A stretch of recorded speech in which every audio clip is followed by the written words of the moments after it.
आज हम पढ़ेंगे सूफी काव्यधारा के बारे में। सूफी शब्द का जन्म विभिन्न विद्वानों ने अलग अलग शब्दों में माना है जो निम्न है, जैसे सोफिया ज्ञान, सूफा चबूतरा, सफ अगिम पंक्ति, सफा साफ स्वच्छ, सूफ सफेद ऊन,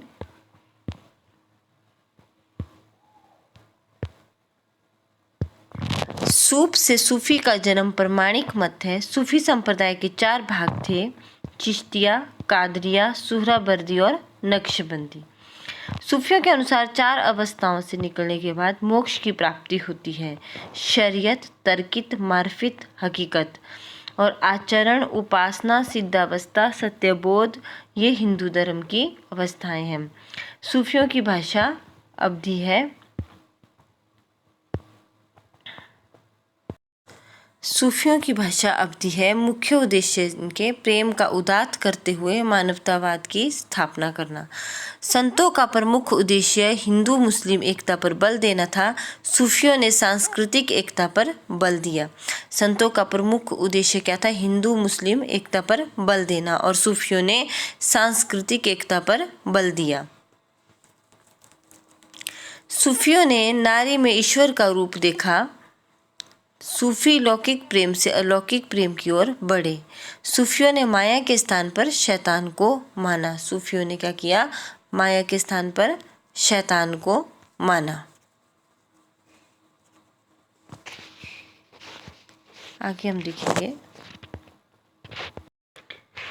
गुरु के स्थान पर पीर को माना।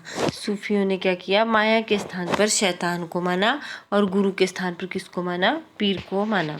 सूफियों की शैलियाँ जो है, कड़वक शैली चौपाई के बाद दोहा रखने की शैली है। सूफियों की शैली कौन सी है? कड़वक शैली है, और चौपाई के बाद दोहा रखने की शैली है। और मसनवी शैली है। पीर, सहाबक्त, राजा मित्रों का वर्णन करना। हिंदू धर्म के अनुसार मंगलाचरण। सबसे अधिक ग्रंथों की रचना जॉन कवि ने 78 ग्रंथ में की है। जॉन कवि ने सर्वाधिक प्रेमाख्यान 29 ग्रंथ लिखे हुए हैं। जॉन कवि ने सबसे अधिक ग्रंथों की रचना की, 78 ग्रंथों की, और सर्वाधिक जो है प्रेमख्यानक लिखे हुए 29 ग्रंथ। लैला मजनू को वर्ण विषय में सबसे पहले जो है किसने लिखा था? जॉन कवि ने ही प्रस्तुत किया। उस्मान कवि ने चित्रावली की रचना अमर होने की इच्छा से की। उस्मान कवि ने किसकी रचना की है? चित्रावली की। और किस इच्छा से की है? अमर होने की इच्छा से। चित्रावली में जहांगीर की प्रशंसा है। 2 ग्रंथों में इतिहास का सहारा लिया गया था: छिताई वार्ता जो नारायण दास कवि द्वारा लिखी गई है, और पद्मावत जो जायसी के द्वारा लिखी गई है। नंददास जी की रूपमंजरी सूफी काव्यधारा है। नंददास की कौन सी है? रूपमंजरी, जो क्या है? सूफी काव्यधारा है। नंददास जी की रूपमंजरी सूफी काव्यधारा है। सगुण भक्ति के कवि जिनकी रचना निर्गुण भक्ति के सूफी काव्यधारा में आती है, नंददास जी है। सगुण भक्ति के कवि जो नंददास जी है, ये सगुण भक्ति के कवि है। इनकी रचना निर्गुण भक्ति के सूफी धारा में आती है। कौन सी रचना आती है?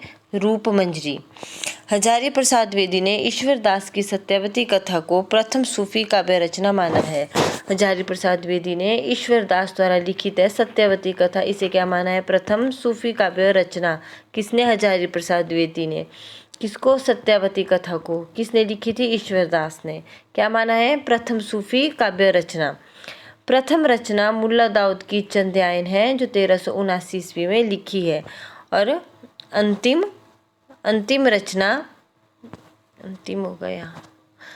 रचना शेख नबी की है, जो ज्ञानदीप शेख नबी की लिखी है, जो ज्ञानदीप है, 1619 की।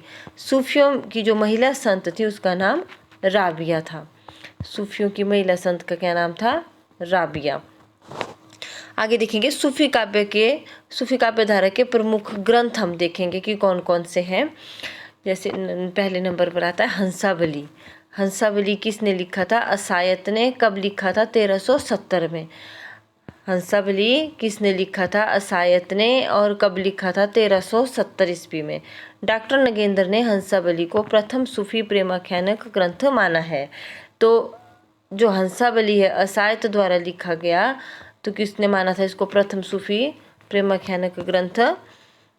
डॉक्टर नगेंद्र ने।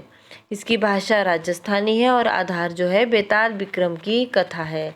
हंसावली में क्या है? बेताल विक्रम की कथा। ये किसने लिखा था? असायत ने। और कब? 1370 में। और डॉक्टर नगेंद्र ने इसको प्रथम सूफी ग्रंथ माना है।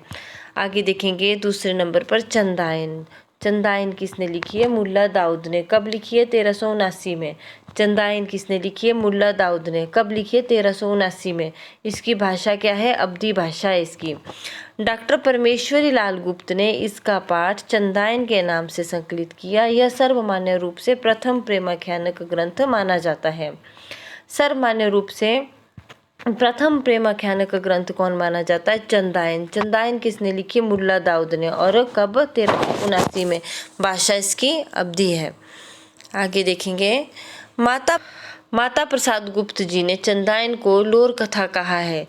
नायक लोर है और नायिका कौन है? चंदा है। रचना में 5 चौपाइयों के बाद एक दोहा है।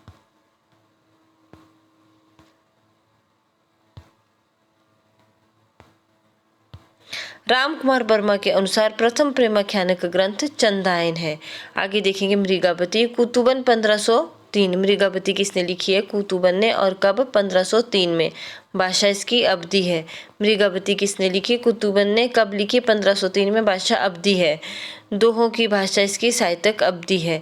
और चौपाई की भाषा ठेठ अवधी या ग्रामीण है। आम बोलचाल की भाषा में इसको ग्रामीण या ठेठ अवधी भी कह सकते हैं, या आम बोलचाल की भाषा। मृगावती रचना लिखने में 2 माह 10 दिन, जून 1503 में सितंबर 1503 तक ये लिखी थी। 2 माह 10 दिन लगे थे इसमें, समय लगा था इतना। यह कृति 2 रूपों में देखने को मिलती है, खंड विभाजन सहित और खंड विभाजन रहित। मृगावती जो है कुतुबन ने लिखी थी और ये 2 रूपों में देखने को मिलती है, खंड विभाजन सहित, खंड विभाजन रहित। डॉक्टर माता प्रसाद गुप्त ने इसे 1967 ईस्वी में पुनः संपादित किया और इसे 26 खंडों तथा 427 खंडों में विभक्त किया। शुक्ल के अनुसार प्रथम प्रेमाख्यानक ग्रंथ है मृगावती। ठीक है, शुक्ल के अनुसार प्रथम प्रेमाख्यानक ग्रंथ कौन है? मृगावती। आगे देखेंगे पद्मावती। पद्मावत रचना मलिक मोहम्मद जायसी 1540 ईस्वी में की थी। किसने की थी? मलिक मोहम्मद जायसी ने 1540 में। यह प्रथम प्रेमाख्यानक महाकाव्य की श्रेणी में आता है। इसमें 7 चौपाइयों के बाद एक दोहा है और भाषा जो है इसकी ठेठ अवधी है। भाषा इसकी अवधी है। कुल खंड इसके स्तुंजा है, 57 है। इस महाकाव्य का पूर्वार्ध कल्पना पर आधारित है, जबकि उत्तरार्ध भाग राजस्थान के इतिहास से जुड़ा है।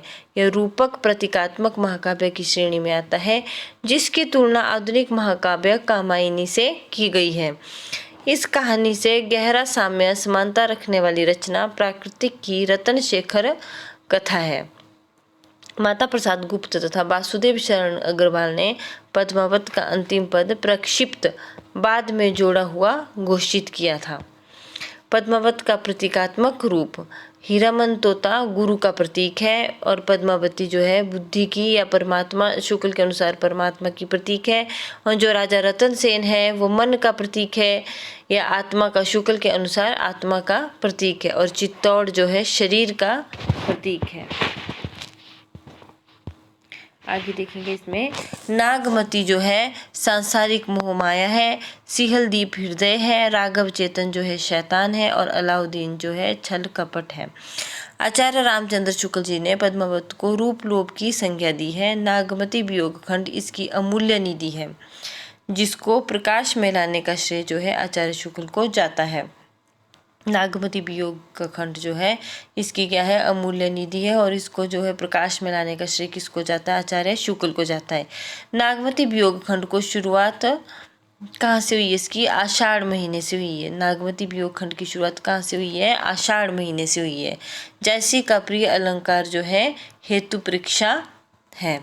शंभुनाथ सिंह ने पद्मावत को प्रतीकात्मक महाकाव्य कहा है। शंभुनाथ सिंह ने क्या कहा है? पद्मावत को प्रतीकात्मक महाकाव्य। शिव ने रतन सेन को सिद्धि गुटका दिया था। शिव ने रतन सेन को क्या दिया था? सिद्धि गुटका दिया था। वासुदेव शरण अग्रवाल ने पद्मावत को संजीवनी शीर्षक व्याख्या लिखी है। वासुदेव शरण अग्रवाल ने पद्मावत की क्या लिखी है? संजीवनी शीर्षक व्याख्या लिखी है। इस टीका पर उन्हें 1956 का साहित्य अकादमी पुरस्कार मिला। आगे देखेंगे मलिक मोहम्मद जायसी। जन्म उनका 1492 में जायस नामक स्थान पर हुआ था। चेचक की बीमारी के कारण इनकी एक आंख एवं एक कान नष्ट हो गया था। यह देखने में बहुत ही कुरूप लगते थे। एक बार शेर शाह सूरी ने इन्हें अपने दरबार में बुलाया था तो इन्होंने कहा था कि मोह का हसीस के कोहरही शुक्ल जी ने जायसी की 3 रचनाओं को प्रमाणिक माना है। अखराबट, इसमें वर्णों के माध्यम से सृष्टि के निर्माण की कहानी कही गई है। आखिरी कलाम, इसमें क़यामत का वर्णन है और बाबर का भी उल्लेख है। और पद्मावत, प्रथम प्रेमाख्यानक महाकाव्य। जायसी की अन्य रचनाएं कान्हावत, चित्ररेखा, महरी बाईसी और कहरनामा और मसलनामा है।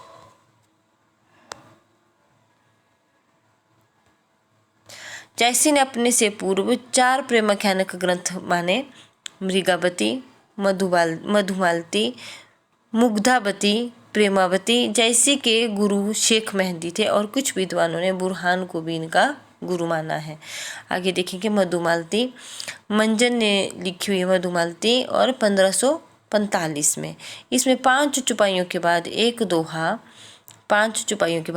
दोहा रखा गया। इसमें पहली बार सहनायक ताराचंद तथा सहनायिका प्रेमा का वर्णन है। नायक मनोहर है और नायिका इसमें मधुमालती है। आगे देखेंगे 6ठे नंबर पर गुलशने इश्क। कवि नसरती उर्दू भाषा में मधुमालती को आधार मानकर इसकी रचना की थी, गुलशने इश्क की। तो आज के लिए इतना ही। आगे हम अगली वीडियो में देखेंगे सगुण भक्ति शाखा। तो उम्मीद है दोस्तों आपको मेरी ये वीडियो पसंद आई होगी। तो प्लीज़ लाइक करें, शेयर करें, सब्सक्राइब करें और अगर कोई कमी है तो प्लीज़ मुझे कमेंट्स में बताएं कि मुझे किस तरह से आगे जो है अपनी जो भी कमी आपको लगती है मेरी वीडियो में वो सुधारनी चाहिए। धन्यवाद।